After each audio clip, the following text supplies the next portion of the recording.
오늘 저희들이 함께 살펴볼 말씀은 민수기 20장 1절부터 13절까지의 말씀입니다. 민수기 20장 1절부터 13절까지의 말씀입니다.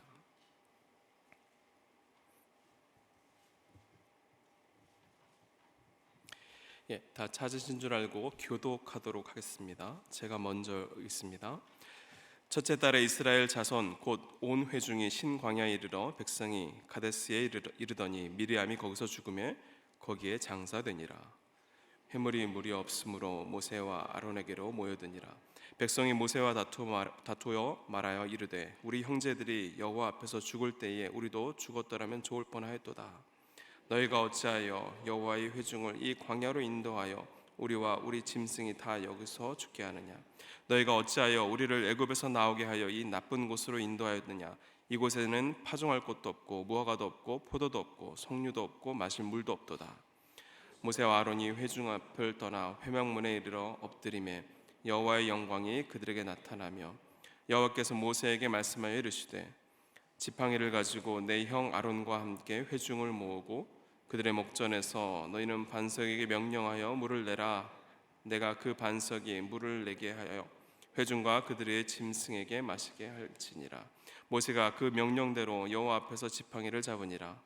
모세가 아론이 회중의 그 반석 앞에 모으고 모세가 그들에게 이르되 반역한 너희여 들으라. 우리가 너희를 위하여 이 반석에서 물을 내려 하고 모세가 그의 손을 들어 그의 지팡이로 반석을 2번 치니 물이 많이 솟아나오므로 회중과 그들의 짐승이 마시니라. 여호와께서 모세와 아론에게 이르시되 너희가 나를 믿지 아니하고 이스라엘 자손의 목전에서 내 거룩함을 나타내지 아니한 고로 너희는 이 회중을 내가 그들에게 준 땅으로 인도하여 드리지 못하리라 하시니라. 함께 했습니다. 이스라엘 자손이 여호와와 다투었으므로 이를 무리바 무리라 하니라. 여호와께서 그들 중에서 그 거룩함을 나타내셨더라. 아멘. 우리 계속해서 민수기의 말씀을 보고 있습니다. 우리의 삶 가운데 단순한 신앙의 원리를 지키지 못해서 넘어질 때가 있습니다. 단순하지만 쉽게 삶 속에서 실천되지 않는 것이 바로 순종인 것 같습니다. 근데 어떤 면에서 믿음과 순종은 같은 말이라고 할 수 있습니다. 순종으로 믿음이 드러나게 되어 있기 때문입니다. 믿음 없이 순종할 수 없고 순종이 없으면 믿음이 없는 것입니다. 우리의 신앙생활 속에서 우리의 믿음이 확인되는 때가 있습니다. 바로 우리의 삶 가운데에 위기를 만났을 때입니다. 우리의 믿음은 얼마나 하나님의 뜻에 순종하는가에 따라서 그 믿음이 드러나게 되어 있습니다. 때로는 하나님께서 그 위기를 직접 해결해 주시기도 하시지만 또 때로는 우리가 직접 그 위기 속에 뛰어들게 하셔서 하나님께 순종하는지 하나님께서 그 모습을 보시는 경우도 있습니다. 예전에 유기성 목사님께서 설교하시는 그 말씀을 들은 적이 있었는데 제 마음 가운데 굉장히 공감이 되었습니다. 하나님께서 직접 일하실 때가 있고 하나님께서 우리를 사용하실 때가 있다는 것입니다. 이 구약의 사건을 보기만 하더라도 이 출애굽 첫 번째 난관에 부딪혔던 이스라엘 백성들, 그때 하나님이 그 홍해를 가르시는 사건에서 이렇게 말씀하십니다. 출애굽기 14장 13절부터 14절까지의 말씀입니다. 모세가 백성에게 이르되 너희는 두려워하지 말고 가만히 서서 여호와께서 오늘 너희를 위하여 행하시는 구원을 보라. 너희가 오늘 본 애굽 사람을 영원히 다시 보지 아니하리라. 여호와께서 너희를 위하여 싸우시리니 너희는 가만히 있을지니라. 너희는 가만히 있을지니라. 내가 알아서 할 것이다 라고 이스라엘 백성들에게 말씀하셨습니다. 그런데 가나안 땅을 들어가는 과정 가운데에 하나님께서 이스라엘 백성에게 명령하신 그 명령이 있었습니다. 바로 여리고 성을 함락할 때에 여리고 성을 매일 6번씩 돌고 7째 날에 7바퀴를 돌라는 명령이었습니다. 분명 그때에도 하나님께서 너희는 가만히 있어라, 내가 할 것이다 라고 하실 수 있는데 하나님께서는 이스라엘 백성들의 순종을 사용하셨습니다. 하나님이 이렇게 직접 개입하셔서 일을 하시기도 하시고 때로는 간접적으로 사람을 사용하셔서 일하시기도 하십니다. 물론 성경의 모든 사건이 어떠한 일정한 패턴을 가지고 있다고 말하는 것은 조금 무리가 있지만 이 광야의 여정을 시작하는 단계에서 하나님은 이스라엘 백성을 홍해 앞에 세우시고 너희들은 가만히 있으라고 하시고 직접 하나님께서 그 기적을 베풀어 주셨습니다. 그리고 이스라엘 백성들이 이 광야 생활을 끝나는 그 시점에 여리고성을 함락하는 그 과정에서 하나님은 그들을 사용하셔서 여리고성을 무너뜨리는 그 과정을 보여주셨습니다. 여리고성이 무너지는 그 과정 가운데는 하나님의 능력이 나타나기도 하였지만 하나님의 능력이 바로 이 사람을 통해서 나타나게 된 것입니다. 오늘 이 민수기 20장의 말씀은 이 광야 생활의 마지막에 하나님께서 모세를 사용하신 이야기입니다. 그런데 모세가 하나님의 명령에 100% 순종하지 못했고 또 모세는 그것에 대한 대가를 받게 됩니다. 모세는 너무나도 훌륭한 리더였습니다.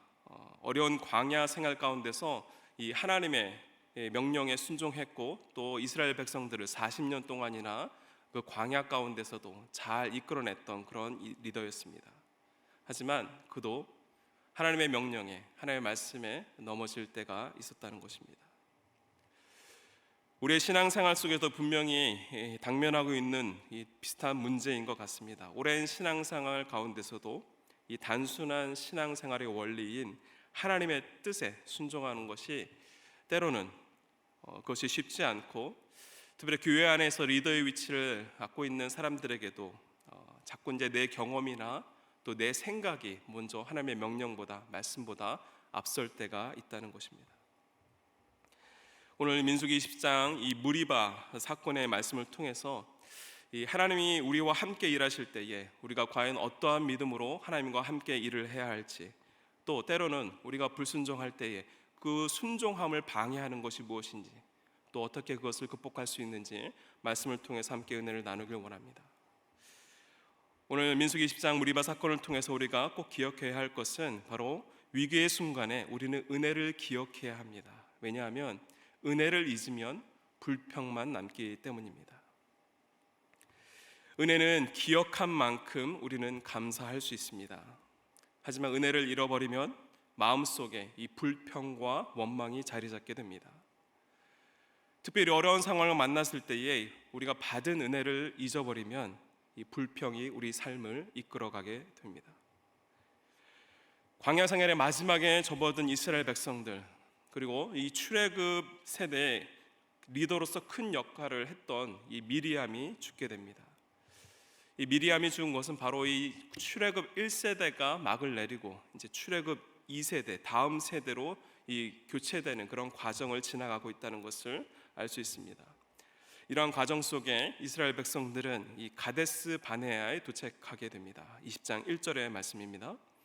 첫째 달에 이스라엘 자손 곧 온 회중이 신광야에 이르러 백성이 가데스에 이르더니 미리암이 거기서 죽음에 거기서 장사되니라. 우리가 잘 알고 있듯이 이 가데스 바네아 지역은 민수기 13장에서 이 정탐군을 보냈던 그 장소였습니다. 이스라엘 백성들은 이 38년 동안 가데스로부터 다시 광야 생활, 사막을 지나서 다시 38년을 지나서 다시 가데스에 도착하게 된 것입니다. 학자들은 이때 모세의 나이가 한 120세 정도 되었을 것이라고 추정하는데 미리암은 이 모세의 누나였기 때문에 아마도 훨씬 더 많은 나이가 있었다라고 생각이 됩니다. 그래서 아마도 이 죽음의 원인이 노한이 아니었을까라고 추측할 수 있습니다. 이 가데스 바네아에 도착했던 이스라엘 백성들은 다시 한번 위기를 만나게 됩니다. 그리고 그들은 모세와 아론을 찾아가게 됩니다. 우리 20장 2절부터 4절까지의 말씀입니다. 회중이 물이 없으므로 모세와 아론에게 모여드니라. 백성이 모세와 다투어 말하여 이르되 우리 형제들이 여호와 앞에서 죽을 때에 우리도 죽었더라면 좋을 뻔하였도다. 너희가 어찌하여 여호와의 회중을 이 광야로 인도하여 우리와 우리 짐승이 다 여기서 죽게 하느냐. 이 원래의 가데스 바네아는 이 사막의 오아시스 지역이었습니다. 이스라엘 백성들도 그것을 알고 있었겠죠. 하지만 그곳에 도착했을 때에 물이 없었습니다. 아마 그때 가뭄이 있었다라는 그런 추측이 듭니다. 이 큰 기대를 했던 이스라엘 백성들이 물이 없다는 그 사실에 또다시 그들의 불평과 원망을 이 모세와 아론에게 쏟아 놓습니다. 지금은 이 광야 생활의 마지막 막바지에 있는 이스라엘 백성들입니다. 40년 동안 광야 생활을 통해서 이스라엘 백성들은 어느 정도 훈련을 받았을 거라고 생각이 되지만 여전히 그들의 모습 가운데는 불평과 원망이 자리 잡고 있었습니다. 이 광야의 1세대가 죽고 이 광야의 2세대마저 이 자신들의 아버지, 할아버지들이 했던 그 모습을 그대로 답습하고 있는 것을 보게 됩니다. 이 말씀을 통해 우리가 받게 되는 교훈은 믿음의 좋은 유산을 남겨주는 것이 너무나도 중요하다라는 생각이 듭니다. 어려움이 닥칠 때마다 이 먹고 사는 문제가 발생할 때마다 이 부모들이 어떻게 그 위기를 대처하는지 우리 자녀들은 다 보고 있습니다. 안 보는 것 같지만 다 보고 있습니다. 물론 부모가 좋은 믿음을 보여주더라도 자녀들이 그 믿음을 따라가지 않는 경우도 있습니다.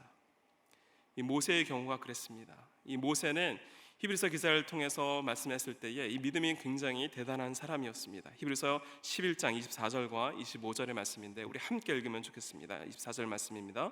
믿음으로 모세는 장성하여 바로의 공주의 아들이라 칭함을 받기를 거절하고 도리어 하나님의 백성과 함께 고난받기를 잠시 죄악의 낙을 누리는 것보다 더 좋아하고. 모세는 믿음으로 고난을 즐긴 사람이었습니다. 그는 평생 왕궁에서 편하게 살 수 있었지만 그는 광야를 선택했습니다. 그리고 그의 표현에 의하면 이 죄악 가운데 편하게 사는 것보다 하나님과 그의 백성들과 함께 고난받는 것을 좋아했다라고 히브리서 기자는 기록했습니다. 이러한 믿음을 가진 사람이 이스라엘 백성의 리더였지만 여전히 이스라엘 백성들은 불평과 원망에 사로잡혀 있었습니다. 그 죄의 뿌리는 여전히 이 광야 2세들에게 남겨져 있었다라는 것입니다. 그들 마음 가운데 있는 이 죄의 뿌리는 이 모든 것을 부정적으로 보게 했습니다. 이 부정적으로 본 것은 없는 것만 보게 했다라는 것입니다. 20장 5절에 보시면 너희가 어찌하여 우리를 애굽에서 나오게 하여 이 나쁜 곳으로 인도하였느냐. 이곳에는 파종할 곳도 없고 무화과도 없고 포도도 없고 석류도 없고 마실 물도 없도다. 이들의 불평 속에서 한 가지 깨닫게 되는 것은 이 믿음은 기억과 깊은 관련이 있다는 것입니다. 광야에서 이스라엘 백성들을 인도하신 하나님의 은혜를 잊어버린 것입니다. 그들에게 전쟁 또 굶주림의 문제가 있을 때마다 하나님은 그들과 함께 하심으로 그들에게 은혜를 베풀어 주셨습니다. 그럼에도 불구하고 그들은 여전히 하나님께 불평과 원망을 쏟아내고 있습니다. 이 불평의 특징 중에 하나가 바로 이 과거와 비교한다는 것입니다. 이들은 애굽과 광야를 비교했습니다. 우리가 히브리서 말씀에서 이 모세에 대한 기록을 우리가 봤던 것처럼 모세는 죄악에서 낙을 누리는 것보다 이 광야에서 고난받는 것을 더 좋아했다고 그렇게 비교를 했는데 이스라엘 백성들은 이 죄악에서 낙을 누렸던 그 과거로 돌아가기를 원했던 것입니다. 이 과거에 사로잡혀 있는 모습을 보게 됩니다. 그들은 그들의 현실 앞에서 당장 이 자신들의 앞에 이 사는 문제만을 보게 되니까 이 하나님을 보지 못했습니다. 우리의 모습들도 별반 다를 것이 없다라는 생각이 듭니다. 먹고 사는 문제만 보고 사는 우리들의 모습을 보게 되는 것이죠. 당장 내 눈앞에 문제를 해결하는 것도 중요합니다. 그것이 어쩌면 가장의 책임이고 부모의 책임입니다. 하지만 하나님께서 우리 가정을 어떻게 인도하실지 또 하나님께서 나의 삶을 통해서 나의 가정을 통해서 어떻게 일하시는지를 보지 않고 기대를 하지 않는다면 결국 이 이스라엘 백성들처럼 과거에 얽매인 삶을 살게 될 것입니다. 또 그 삶은 불평이 나를 이끄는 삶이 될 것입니다. 삶에 불평이 있다라는 것은 은혜가 메말랐다라는 것입니다. 은혜가 메말랐을 때 우리는 다시 하나님의 은혜를 기억하려고 노력해야 합니다. 저는 이 찬송가 가사를 너무나도 좋아합니다. 세상 모든 풍파 너를 흔들어 약한 마음 낙심하게 될 때에 내려주신 주의 복을 세어라 주의 크신 복을 내가 알리라. 세상 풍파가 우리를 흔들 때에 내려주신 그 복을 셉니다. 그 복을 셀 때에 주의 크신 복을 내가 알리라 라고 찬송가 이 작사가는 이렇게 고백했습니다. 이 세상의 풍파로 우리의 마음이 흔들릴 때에, 위기의 순간을 만날 때에 하나님께서 우리에게 베풀어 주신 은혜를 기억하면 좋겠습니다. 그리고 보이지 않게 일하시는 그 하나님을 기대할 수 있는 저와 여러분이 되기를 간절히 주님의 이름으로 축원합니다. 이 무리바 사건을 통해서 이 하나님께서 우리와 함께 일하실 때에 우리가 또 어떤 믿음으로 하나님과 함께 일을 해야 할지, 두 번째로 이 말씀을 통해서 주는 교훈은 능력보다 거룩이 우선이라는 것을 기억해야 합니다. 능력보다 거룩이 우선이라는 것을 기억해야 합니다. 하나님의 능력이 나타나는 것보다 하나님의 거룩이 나타나야 한다는 것입니다. 하나님은 모세를 통해서 이스라엘 백성들의 이 물 문제를 모세와 아론을 통해서 해결하시게 됩니다. 이스라엘 백성들의 이 불평을 들은 모세와 아론은 하나님 앞으로 나아가게 됩니다. 20장 6절의 말씀입니다. 모세와 아론이 회중 앞을 떠나 회막문에 이르러 엎드리매 여호와의 영광이 그들에게 나타나며, 이 백성들의 이 불평과 원망을 들은 이 모세와 아론의 마음이 얼마나 복잡했을까, 얼마나 화가 났을까라는 상상을 해봅니다. 모세와 아론 역시 그들도 동일한 문제선상에 있었습니다. 그들도 물이 없었고 그들의 삶 가운데도 너무나 메말라 있었던, 너무나 어려운 상황을 겪고 있었지만 그들은 계속적인 그 백성들의 불평과 원망을 받아야 하는 그 상황 가운데 있었습니다. 그리고 그들이 할 수 있었던 가장 중요한 일은 바로 하나님 앞에 엎드리는 일이었습니다. 이 하나님 앞에 엎드렸을 때에 하나님께서 그들에게 곧바로 해결책을 주십니다. 20장 8절의 말씀입니다. 우리 20장 8절의 말씀 함께 읽으면 좋겠습니다. 지팡이를 가지고 내 형 아론과 함께 회중을 모으고 그들의 목전에서 너희는 반석에게 명령하여 물을 내라 하라. 내가 그 반석에 물을 내게 하여 회중과 그들의 짐승에게 마시게 할지니라. 하나님의 해결책은 그렇게 어렵지 않은 방법이었습니다. 반석 앞에서 명령해서 물을 내게 하는 방법이었습니다.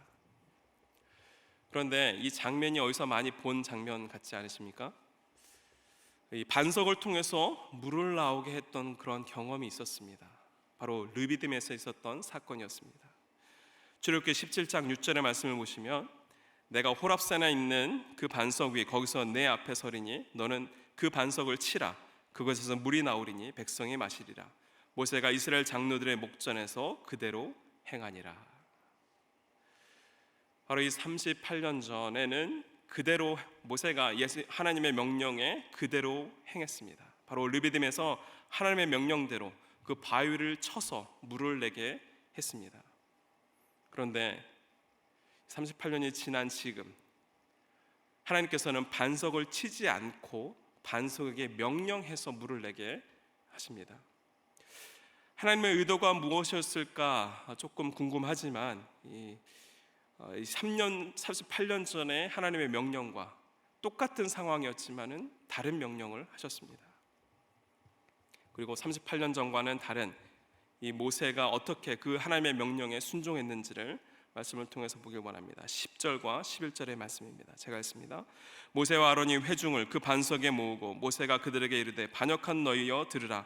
우리가 너희를 위하여 이 반석에서 물을 내려 하고 모세가 그의 손을 들어 그의 지팡이로 반석을 2번 치니 물이 많이 솟아나오므로 회중과 그들의 짐승이 마시니라.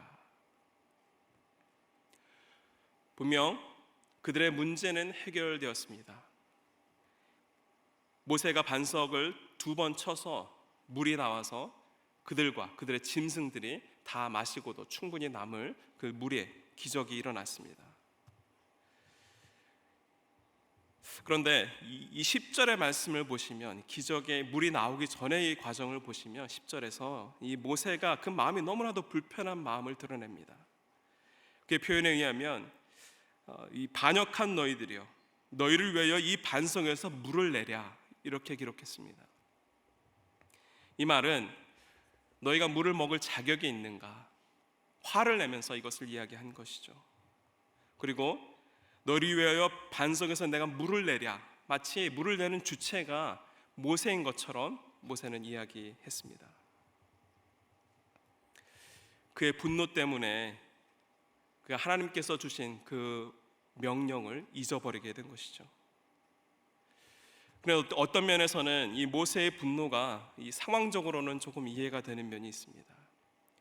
이 광야 생활 초기부터 지금까지 40년 동안 이 하나님의 기적을 베풀어 주시고 보호해 주시고 인도해 주신 그 은혜를 카운트하지 않는 이스라엘 백성들의 모습들, 그리고 또다시 자신의 먹고 사는 문제가 닥치니까 다시 그들의 예전의 모습으로 돌아가는 그것을 보면서 모세의 마음 가운데는 너무나도 화가 났을 것 같습니다. 하지만 그 상황은 이해되지만 오늘 20장에서 화를 낸 사람은 모세와 아론이었지 하나님은 화를 내지 않으셨습니다. 화가 난 모세가 그 화를 주체할 수 없어서 그랬는지 모르겠지만 이 반석을 한 번이 아닌 두 번을 내리치게 됩니다. 하나님의 명령은 명령을 해서 물을 나오게 하라고 하셨는데 모세는 그 말씀에 온전한 순종을 하지 않습니다. 바로 그의 분노가 하나님의 명령, 하나님의 말씀을 잊어버리게 한 것입니다. 그런데 우리가 잘 알고 있듯이 이 성경에서 모세를 어떻게 기록하고 있습니까? 민수기 12장 3절에 보시면 이 사람 모세는 온유함이 지면의 모든 사람보다 더하더라 그렇게 말씀합니다. 여러분들, 온유함이 무엇입니까? 자신에게 능력과 힘이 있음에도 불구하고 그것을 잘 절제할 수 있는 사람이 바로 온유한 사람입니다. 그런데 이 모세 오경 또 출애굽의 과정에서 보면 모세가 가끔 화를 낼 때가 있었습니다. 어느 때 화를 냈는지 기억하시나요? 애굽의 왕자로 있을 때 이 자신의 그 유대인들이 싸움이 일어났을 때에 그것을 죽인 그것을 참지 못하고 크게 화를 내서 살인을 저지른 적이 있었습니다. 그리고 또 한 번 화를 냈던 적은 십계명을 하나님께 받고 내려왔는데 이스라엘 백성들의 이 금송아지를 불고서 자기네들끼리 축제를 현상을 벌이는 그 현상을 보면서 이 돌판을 내리 던지는 그러한 일이 있었습니다. 이 온유함을 가진 모세였지만 때로는 한성깔 하는 면이 좀 있었다라는 것이죠. 오늘 20장에서 이 모세는 결과적으로 자신의 분노를 감추지 못하고 그 절제하지 못하는 그 모습 때문에 하나님의 명령에 온전한 순종하는 모습을 보여주지 못했습니다. 하나님의 명령은 그의 기억 속에서 사라지게 된 것이죠. 이러한 모세의 행동에 하나님께서는 그 모세에게 그 문제를 지적하십니다. 민수기 20장 12절의 말씀 우리 함께 읽으면 좋겠습니다. 함께 읽습니다. 여호와께서 모세와 아론에게 이르시되 너희가 나를 믿지 아니하고 이스라엘 자손의 목전에서 내 거룩함을 나타내지 아니한 고로 너희는 이 회중을 내가 그들에게 준 땅으로 인도하여 드리지 못하리라 하시니라. 여기서 두 가지 문제를 지적하십니다. 나를 믿지 않았다. 그리고 이스라엘 자손의 목전에서 내 거룩함을 나타내지 않았다. 그리고 그 대가로 너희들은 가나안 땅에 들어가지 못할 것이다 라고 말씀했습니다. 모세와 아론은 40년 동안 리더의 자리에 있으면서 정말로 간절하게 바랬던 한 가지 소망이 있었다면 바로 이 가나안 땅에 그의 백성들과 함께 들어가는 것이었을 것입니다. 그동안 너무나도 힘들었던 것을 보상받는 날, 고생 끝에 낙을 볼 수 있는 날. 이 마라톤 선수가 42.195km의 마지막 피니시 라인을 이렇게 끊으면서 얼마나 가슴 벅찬 그 마음으로 끊겠습니까? 근데 모세와 아론 또 이스라엘 백성들은 40년 동안 광야 생활을 돌았습니다. 그리고 마지막 그 라인에 피니시 라인에 섰는데 그 가운데서 하나님은 모세에게 너는 못 들어간다고 말씀하십니다. 모세가 이 땅에서 누릴 수 있는 영광을 하나님께서는 허락하지 않으신 것입니다. 그것의 이유는 바로 불순종, 믿음 없음의 대가였습니다. 이 말씀을 보면서 하나님 조금 너무하신 것이 아닌가라는 생각이 듭니다. 40년 동안 너무나도 수고했는데 그 수고의 영광을 볼 수 있는 기회를 좀 허락해 주시면 좋겠는데 하나님 너무나 치사하시네, 죄송하지만 그런 마음이 듭니다. 근데 오늘 말씀을 통해서 하나님의 치사함이 아니라 너무나도 중요한 교훈을 우리에게 말씀해 주고 계십니다. 바로 능력보다 거룩이 우선이라는 것입니다. 하나님의 능력은 나타났지만 하나님의 거룩함은 모세를 통해서 나타나지 않았다는 것입니다. 하나님은 모세 없이 직접 일하실 수 있는 분이십니다. 반석에서 물을 나게 하는 일은 하나님에게 큰 일이 아닙니다. 그럼에도 불구하고 하나님은 모세를 사용하셔서 하나님의 거룩하심을 나타내시려고 하셨습니다. 그 거룩함을 방해한 것이 무엇입니까? 바로 모세의 불순종. 바로 그 불순종의 원인이 바로 그의 분노였습니다. 그런데 오늘 흥미로운 대목은 이스라엘 백성들의 이 불평 또 원망에도 불구하고 하나님께서 이스라엘의 그 불평에 응답하시는 그 모습을 보여주십니다. 결국 이스라엘 백성들이 물을 충분히 공급받게 되었다라는 것이죠. 이스라엘의 온 회중과 짐승들까지 물을 마실 수 있는 충분히 그 물이 공급되었다라는 것입니다. 이것은 모세가 바위를 쳤기 때문에 물이 나온 것이 아니라 하나님께서 스스로 그의 거룩함을 나타내셨기 때문이었습니다. 우리 20장 13절의 말씀 우리 함께 읽으면 좋겠습니다. 함께 읽습니다. 이스라엘 자손이 여호와와 다투었으므로 이를 무리바 무리라 하니라. 여호와께서 그들 중에서 그 거룩함을 나타내셨더라. 하나님께서 직접 그 거룩함을 나타내셨습니다. 이 무리바 물 사건을 통해서 이 하나님은 이스라엘 백성들에게 무엇을 보여주시려고 하신 것일까요? 하나님은 이스라엘 백성들에게 좋은 예를 보여주시려고 하는 그런 의도가 있었다라고 생각이 됩니다.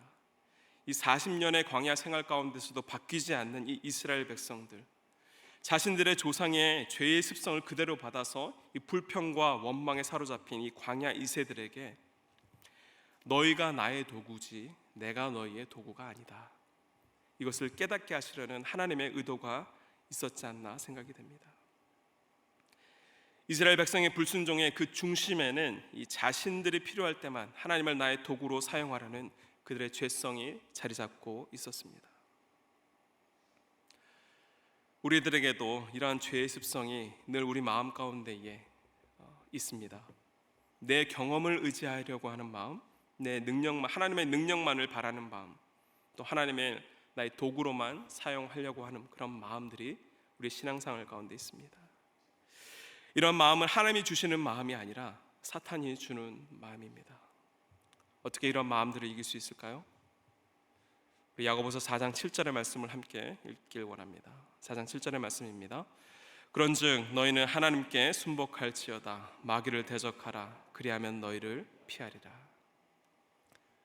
하나님께 순복하는 것, 그리고 마귀를 대적하는 것, 대적하면 마귀가 피한다고 말씀합니다. 우리의 만족과 평안만을 구하는 것은 때로는 우리의 책임일 수 있지만 또 때로는 이것이 마귀가 주는 시험일 수 있습니다. 이스라엘 백성들도 먹고 사는 문제 때문에 이 모세와 아론을 향해 반항을 했던 것입니다. 하나님의 능력을 보기 전에 우리가 먼저 생각해야 할 것은 하나님의 거룩입니다. 그리고 이 거룩은 온전한 순종으로 드러나게 되어 있습니다. 모세가 바위에게 명령하는 것이 그렇게 어려운 일이었을까요? 지팡이로 바위를 치는 일보다 더 쉬운 일이었을 것입니다. 우리의 신앙의 연수가 늘어가고 또 리더의 자리에 서서 하나님의 일을 해 나갈 때에 우리가 반드시 기억해야 할 것은 순종이 곧 믿음이라는 것을 기억하면 좋겠습니다. 그리고 그 믿음은 단순한 데서 그 힘이 나온다라는 것을 기억하면 좋겠습니다. 반석을 치라면 치고 명령하라면 명령하는 그러한 순종이 우리 마음 가운데, 우리 삶 가운데 필요합니다. 하나님께서 하라고 하신 것 하고 하지 말라고 하신 것 하지 않는 것, 이것이 온전한 순종입니다. 자꾸 내 경험을 생각하고 효율을 따지고 때로는 오늘 모세처럼 자기 분노를 조절하지 못해서 온전한 순종으로 나가지 못하는 그러한 마음을, 또 그러한 믿음을 가지지 않길 원합니다. 우리 매일매일의 삶 속에서 온전한 순종, 이 단순한 믿음을 실천하면 좋겠습니다. 잠언은 이렇게 이야기합니다. 우리 함께 읽으면 좋겠습니다. 잠언 3장 5절부터 6절까지의 말씀입니다. 있습니다. 너는 마음을 다하여 여호와를 신뢰하고 내 명철을 의지하지 말라. 너는 범사의 그를 인정하라. 그리하면 내 길을 지도하시리라. 우리 일상의 삶 속에서 우리가 하나님을 먼저 인정하고 그분을 신뢰하면 그분이 우리의 길을 인도해 주십니다. 말씀을 정리합니다. 내 삶에 불평과 불만이 많이 쌓여 있다면 다시 은혜의 문이 열리기를 간절히 축원합니다. 받은 복을 세어볼 수 있기를 바랍니다. 그리고 하나님의 능력, 이 문제를 해결해 주세요라고 기도하는 그런 것도 우리가 해야 되지만 이 문제를 통해서 하나님의 영광, 하나님의 거룩이 드러나게 하여 주시옵소서라고 기도할 수 있기를 바랍니다. 마지막으로 하나님께서 가라 하면 가고 멈추라 하면 멈출 수 있는 믿음, 순종이 곧 믿음이라는 것을 삶으로 경험하는 저와 여러분이 되기를 주님의 이름으로 축원합니다. 우리 말씀을 생각하시면서 두 가지 기도 제목을 두고 하나님 앞에 나아가길 원합니다.